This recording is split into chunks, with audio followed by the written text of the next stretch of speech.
이재명 대표가 하는 걸 보면은 참 대단한 사람이다라는 생각이 드는 것이, 이런 온갖 뭐 저항, 반대, 반발, 뭐 충돌, 갈등 뭐 이런 거에 눈 하나 깜짝 않고 때로는 실실 웃어가면서 그냥 아랑곳하지 않고 밀어붙입니다. 그 이재명 대표 주변에 있는 그 변호사들 6명, 박균택, 조상호, 임윤태, 김기표, 이건태, 김동아, 양부남, 전부 다 공천 줬네요. 법률특보, 법률위원회 부위원장, 법률특보, 김용 변호사, 김용을 위해서 변호인을 맡았던 사람, 뭐 이런 사람들 다 공천을 주려고 이제 다 내려 보냈는데 공천이 확정된 건 아닙니다만은. 근데 그곳에는 다 민주당 현역 의원이 있습니다. 현역 의원이. 비명계죠, 물론. 그 현역들 입장에서 얼마나 기가 막히고 코가 막히겠어요. 몇 년 전부터 다 낌새는 눈치챘겠죠. 이재명을 위해서 변호사로 일하고, 이재명을 위해서 법률 특보를 맡고, 이재명의 오른팔이라는 김용을 위해서 변호인을 하고. 근데 그 사람들이 어느 날 딱딱 출마를 하는 겁니다. 그것도 당선 가능성이 높은 지역에. 조선일보 사설 제목이 이렇습니다. 사설 제목이 대장동 변호사 6명 줄줄이 출마한 이재명 당. 대장동 사건과 관련해서 이재명을 변호했던 사람들도 들어 있습니다. 야, 정말 이재명 당 기가 막히다. 근데 이 사람들이 가서 경선을 치른다고는 돼 있는데요. 우선 공천은 아니기 때문에. 그런데 현역 의원들이 어마어마하게 불리할 수밖에 없는 것이, 현역 의원들은 감점을 받을 수가 있는 반면에 정치 신인들은 이 사람들이 가면은 20% 가산점. 경선에서는요, 대개 5점 격차 미만에서 이 결정이 될 경우가 많다고 그러더라고요. 근데 20%를 가산점을 주면은, 제가 가령 80점을 받았다. 20% 가산점 주면 얼마입니까? 96점이 되는 거예요. 96점. 나는 80점 받고 저 사람은 85점 받았다. 근데 나한테, 내가 이재명 대표 법률 특보를 맡았던 뭐 김 변호사인데 나한테 가산점을 20%를 준다. 그럼 나는 80점을 받으면 그게 갑자기 96점이 되는 거고, 저기는 뭐 감점을 당하면은 현역이니까 75점이 되는 거고, 내가 최종 후보가 되는 것이죠. 그 조선일보 사설이 기가 막힌 부분을 찔러 들어가고 있는데요. 이 변호사들이 처음부터 공천을 노리고 이재명에게 접근했을까? 아니면 이재명이 이 사람들에게 출마를 권유했을까? 왜? 이재명으로서는 이 사람들을 곁에다 딱 붙잡아 놔야 된다. 왜? 이 사람들은 이재명이 구린 부분을 다 알고 있는 사람들. 변호를 하다 보면 다 알 수밖에 없게 되잖아요, 변호사는. 그래서 이재명은 이 사람들이 두렵다.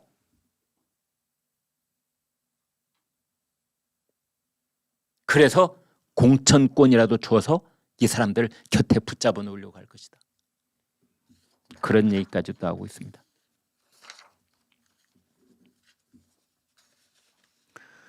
제가 하는 얘기가 아니고요. 한동훈 국민의힘 비대위원장이 이렇게 말했습니다.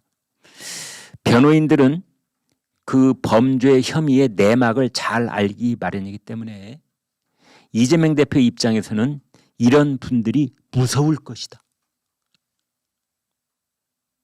한동훈 위원장이 그렇게 분석을 했습니다.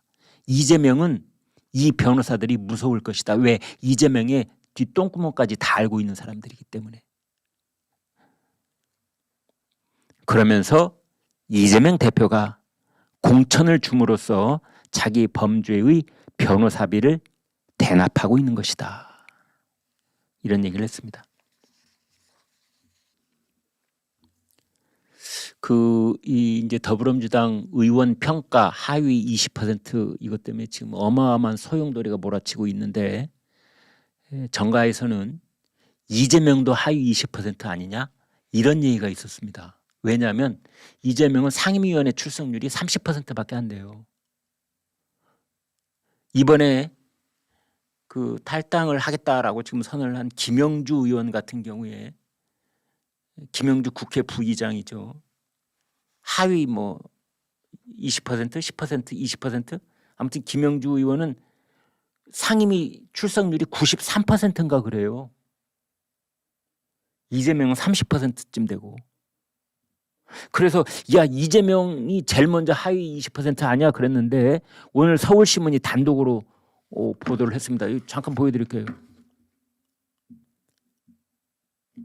당대표 점수는 조정 가능. 현역평가 직전에 룰을 바꾼 민주당.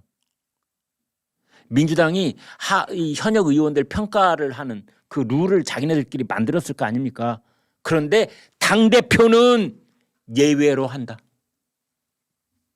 어디다 대고 감히 당대표를 너희들이 점수를 매길 수 있을 것이냐. 당대표는 스스로 홀로 위대하신 분이기 때문에 자기 점수를 자기가 매긴다.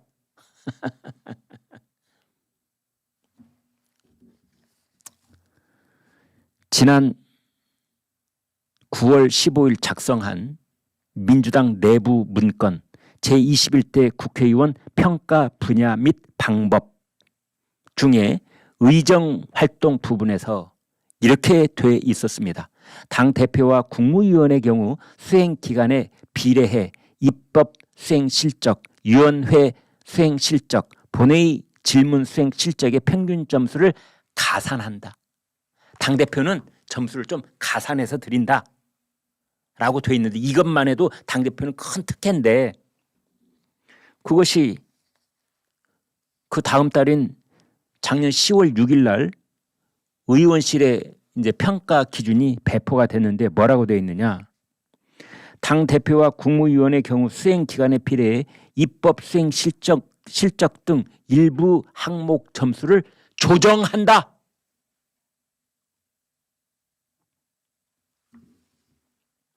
여기는 원래 가산한다라고 되어 있는데 이걸 조정한다라고 되어 있는 겁니다. 가산한다는 것은 눈치가 좀 보이는 거죠. 그리고 한계가 있는 거고. 가령 이재명이 당대표니까 점수가 얼마 나왔어. 당대표는 20% 가산하기로 하지 뭐. 얼마 나왔어 점수? 뭐 50점? 50점이면 20% 가산해. 그러면은 50%에 20%면은 10점이잖아요. 그러면 50점을 이재명이 맞았다. 가산해봤자 60점밖에 안 되는 겁니다. 야, 이 가산으로는 문제 있겠는데. 나 뜨거워서 가산을 뭐 100% 할 수는 없잖요. 그러면은 가산이란 말 말고 조정이라고 바꿔. 조정. 조정이 무한된 거죠. 한계가 없으니까. 이재명 99점. 50점에서 99점. 이렇게 할 수도 있게 바꿔놨다라는 것이 서울신문 보도의 취지입니다. 그 내용을 제가 이제 쉽게 이렇게 바꿔서 설명을 해드릴 뿐입니다.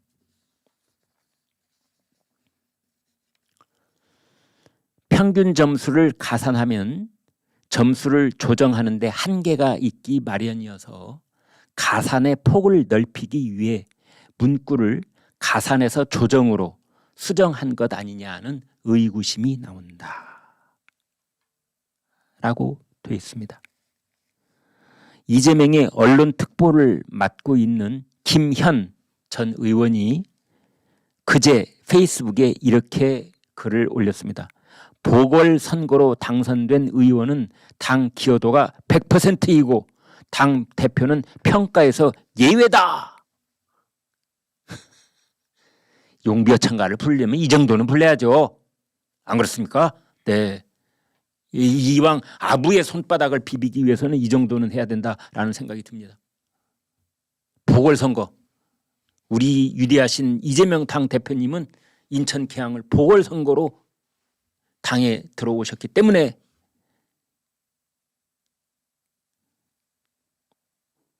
당 기여도가 100% 만점. 그리고 당대표는 평가에서 예외다.